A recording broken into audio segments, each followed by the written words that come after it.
بسم الله الرحمن الرحيم. Assalamualaikum warahmatullahi wabarakatuh. Alhamdulillahirabbil alamin wassalatu wassalamu ala asrofil anbiya'i wal mursalin Muhammadin wa ala alihi wa sahbihi ajmain, amma ba'du. Jamaah salat subuh rahimakumullah.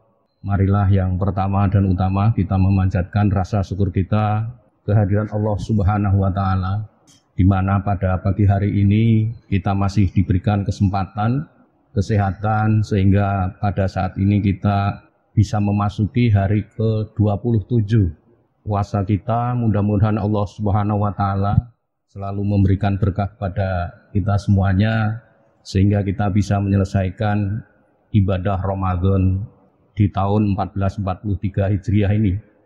Yang kedua, sholawat dan salam semoga tetap pada junjungan kita, panutan kita Rasulullah Sallallahu Alaihi Wasallam. Allahumma sholli ala Muhammad wa ala ali Muhammad. Jamaah sholat subuh rahimakumullah.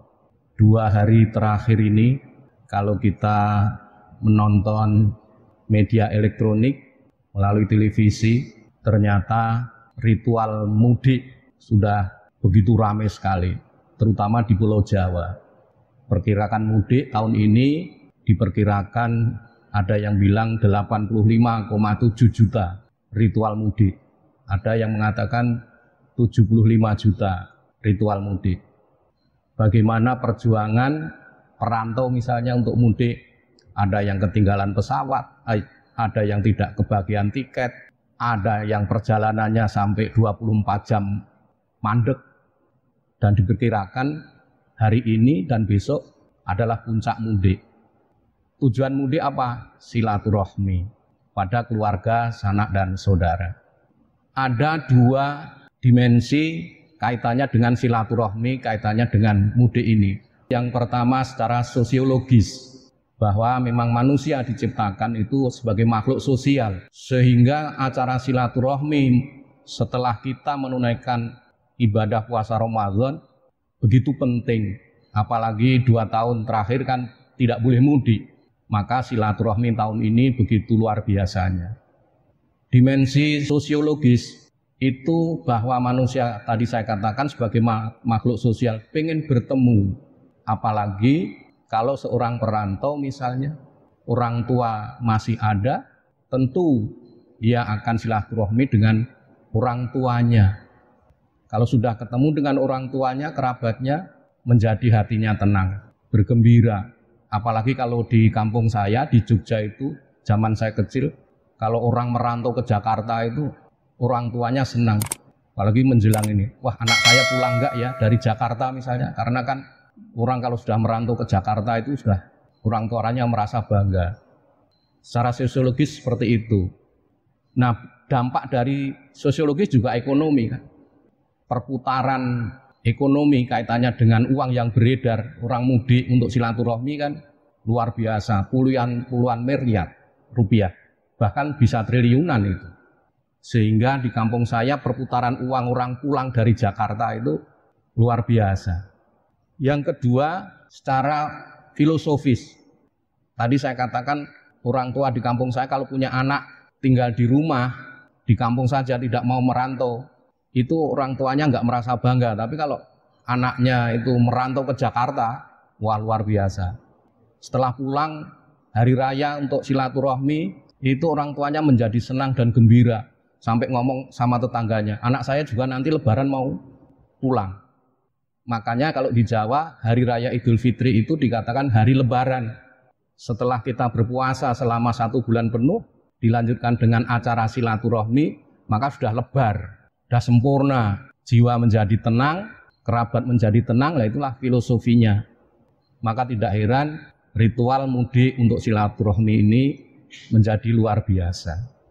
Kemudian ada yang mengatakan ada 2 definisi yang berbeda, tapi pada dasarnya silahkanlah kata-kata itu Bapak Ibu sekalian memilih. Ada yang mengatakan silaturahim, ada yang mengatakan silaturahmi. Perbedaan itu ada yang mengatakan kalau silaturahim itu tali persaudaraan yang masih ada sambungan darah atau sambungan tali uterus katanya begitu. Itu silaturahim. Jadi masih ada tali darah saudara kita. Kemudian ada yang mengatakan silaturahmi, yaitu tali persaudaraan sesama teman dengan orang lain, tidak ada kerabat dan sebagainya. Nah, itu cuma istilah saja kalau saya mengatakan demikian. Berikutnya, ternyata bahwa silaturahmi itu membawa dampak yang luar biasa kaitannya dengan sosial kemasyarakatan kita. Banyak hadis maupun di dalam Al-Quran bahwa kita disuruh untuk bersilaturahmi itu. Nah, kaitannya dengan silaturahmi di lingkungan Muhammadiyah, organisasi yang begitu tertib, organisasi yang besar, maka makna silaturahmi itu sangat penting. Apalagi kalau di Muhammadiyah itu kan ada yang namanya amal usaha Muhammadiyah atau orang mengatakan AUM. Nah, ternyata dengan silaturahmi antar sesama, bahkan silaturahmi dengan lain agama itu pun dianjurkan. Nah, oleh sebab itu di dalam menghadapi hal yang demikian, ternyata untuk meningkatkan kualitas keberadaan amal usaha Muhammadiyah itu pentingnya silaturahmi itu penting. Sebagai contoh yang saya alami ini tentang berdirinya unit sekolah baru di Kota Palangkaraya ini, SMK Kesehatan Muhammadiyah yang ada di kampus 2 Universitas Muhammadiyah.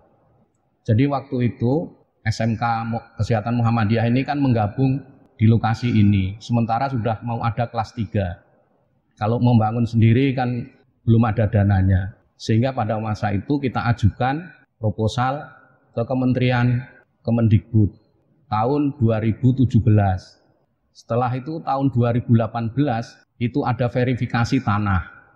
Verifikasi tanah itu ternyata udah clear, ada tanah di kampus 2 untuk bisa dirikan unit sekolah baru SMK Kesehatan Muhammadiyah Palangkaraya. Ternyata ada barengannya, yaitu SMK Negeri Buntok pada tahun 2017 verifikasi.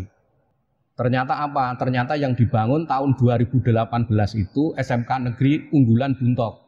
Saya bingung, dua-duanya sudah diverifikasi tanahnya, pemerintah malah yang dibangun yang negeri, padahal belum punya murid. Sedangkan SMK Kesehatan sudah punya murid kelas 2, tahun berikutnya udah kelas 3, padahal ruangan di sini udah nggak cukup. Nah, oleh sebab itu mengalami kebingungan juga, seperti apa orang yang nggak ada muridnya kok malah dibangun yang negeri, sementara yang sudah ada muridnya belum terbangun. Akhirnya pada tahun 2019 ada berita bahwa Pak Direktur SMK Kemendikbud itu ada kegiatan di Malang, sehingga ada berita begitu, saya silaturahmi dengan beliau di Malang. Nah, dengan silaturahmi ketemu dengan beliau, saya bilang, kenapa yang dibangun di negeri? Saya bilang, tahun kemarin, sementara yang sudah ada siswanya kenapa nggak dibangun? Padahal sama-sama sudah diverifikasi tanah itu, tidak masalah. Wah, itu kebijakan birokrasi. Kemudian, lu gimana di tempat saya ini sudah ada muridnya, belum ada unit sekolah baru. Di ruangan saya proposalnya banyak sekali. Bagaimana saya bisa untuk meloloskan ini? Cuma ada jalan Pak Mul, saya bilang. Beliau Pak Direktur begitu. Jalannya apa?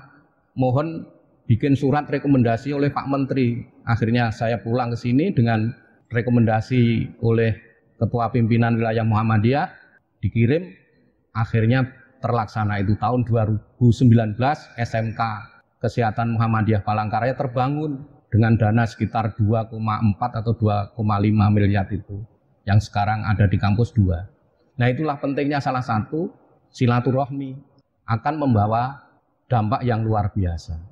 Apalagi Bapak Ibu jamaah sholat subuh saat ini dengan adanya teknologi yang luar biasa, membangun komunikasi silaturahmi itu sangat penting. Bahwa keberadaan organisasi yang modern sekarang ya perlu pentingnya membangun silaturahmi itu. Yang istilah menterengnya adalah membangun jejaring. Itu kan sama sebenarnya, membangun silaturahmi. Bagaimana amal usaha Muhammadiyah tanpa dilandasi dengan membuat jejaring yang kuat.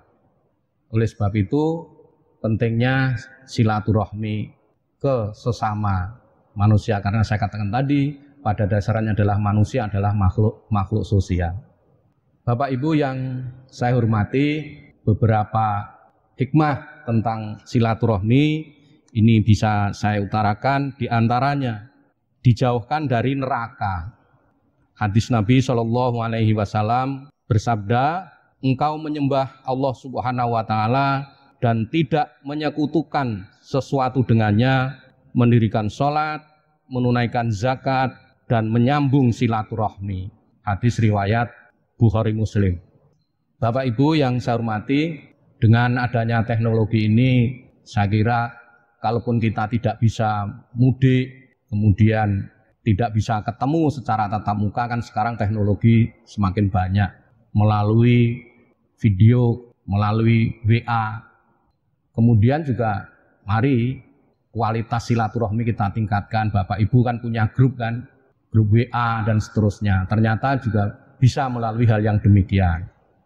Kemudian yang kedua, hikmah yang kedua adalah dekat dengan Allah Subhanahu wa taala. Menyambung silaturahmi dan memperlakukan manusia dengan baik berarti kita telah menjalankan perintah Allah Subhanahu wa taala. Berbuat baik kepada sesama teman kita karena itu perintah Allah Subhanahu wa taala, menjalin silaturahmi kerjasama, maka efek di balik itu sangat besar. Ya memang Bapak Ibu, ternyata menjalin silaturahmi dengan misalnya saja melalui WA group itu ya. Bapak Ibu, saya juga punya beberapa puluh grup untuk bisa menjalin persaudaraan kita. Dan itu bisa bermanfaat untuk kita semua ataupun bermanfaat kepada orang lain. Yang ketiga, dipanjangkan umur dan dilancarkan rezekinya. Rasulullah Shallallahu Alaihi Wasallam bersabda, barang siapa yang ingin diluaskan rezekinya dan dipanjangkan umurnya, maka sambunglah tali silaturahmi. Ini yang sering dalil setiap kita mendengarkan ceramah seperti itu. Dilapangkan rezekinya bukan berarti dibanyakin finansialnya, tetapi di situ ada nilai berkah. Baik berkah itu kepada kita sendiri maupun kepada orang lain. Sebagai contoh, beberapa hari yang lalu saya ditanya, Pak Mul punya kenalan enggak di universitas ini? Karena saya ingin naik pangkat, tetapi saya harus ujian bahasa Inggris. Padahal untuk ujian bahasa Inggris naik pangkat katanya harus melalui lembaga bahasa yang ditunjuk katanya. Ada, saya bilang gitu.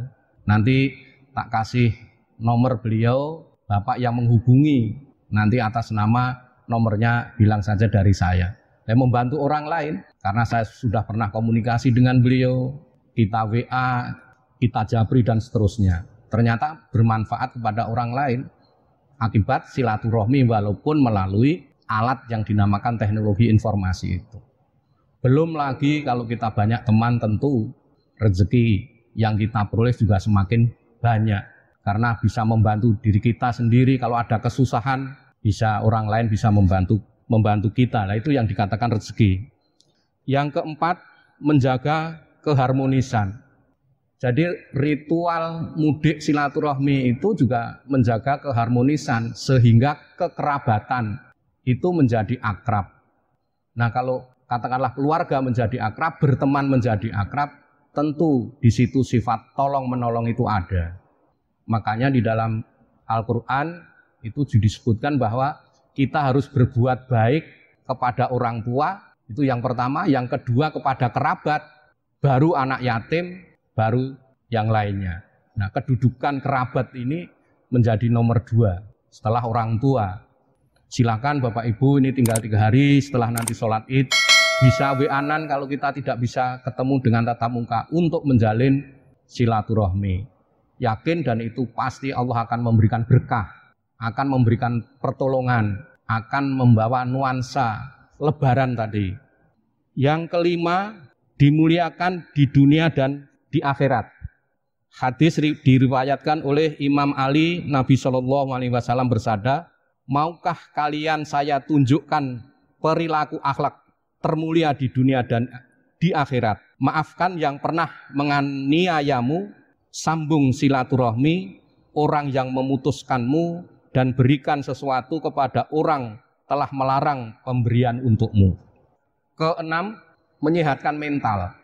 Saling ketemu kalau bisa tatap muka, kalau sekarang tidak bisa ketemu dengan japri misalnya, bercengkerama, saling bertanya kabar, dan bertukar cerita akan membawa ketenangan di hati kita.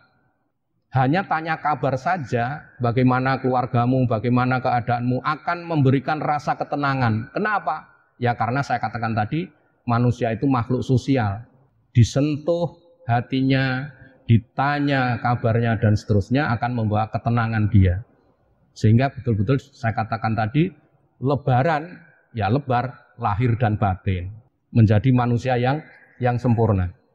Yang ketujuh, memperluas ukhuwah Islamiyah, bahwa menjaga silaturahmi dalam Islam itu akan meningkatkan kualitas ukhuwah Islamiyah, saling menguatkan, saling memberi nasihat dan seterusnya, saling mendekatkan diri, dan ujung-ujungnya adalah mencapai derajat ketakwaan itu. Yang terakhir, yang kedelapan adalah menambah ilmu. Dengan komunikasi silaturahmi akan menambah ilmu, karena pasti ada cerita di balik itu. Karena manusia tidak bisa mandiri sehebat apapun. Saya beberapa kali pembinaan di sekolah Muhammadiyah bahwa kepala sekolah itu tidak akan menjadi orang yang paling hebat, tahu A sampai Z. Tapi kalau kita bisa kumpul bareng, bisa silaturahmi bareng, akan bisa menyelesaikan masalah di lingkup pendidikan. Karena manusia ada keterbatasan. Nah, kalau kumpul bareng, saya katakan dengan silaturahmi bareng, tatap muka bareng, maka masalah akan bisa kita pecahkan. Demikian, Bapak Ibu sekalian, mari kita berdoa sekuat tenaga, memohon kehadirat Allah Subhanahu wa taala, kita bisa melunaskan puasa kita dengan baik, dan diakhiri nanti setelah sholat Id, kita sama-sama untuk bisa saling bersilaturahmi, walaupun tidak bertatap muka, karena sekarang alat-alat komunikasi sudah canggih, dan mudah-mudahan Allah Subhanahu wa taala selalu meringankan langkah kita untuk bersilaturahmi kepada kerabat kita, kepada teman-teman, Bapak Ibu sekalian, kita semua, sehingga Allah Subhanahu wa taala tadi akan memberikan panjang umur kita, memberikan keluasan rezeki kita. Demikian, terima kasih atas perhatian dan atensi Bapak Ibu sekalian. Mohon maaf bila ada kesalahan. Billahi taufiq wal hidayah. Assalamualaikum warahmatullahi wabarakatuh.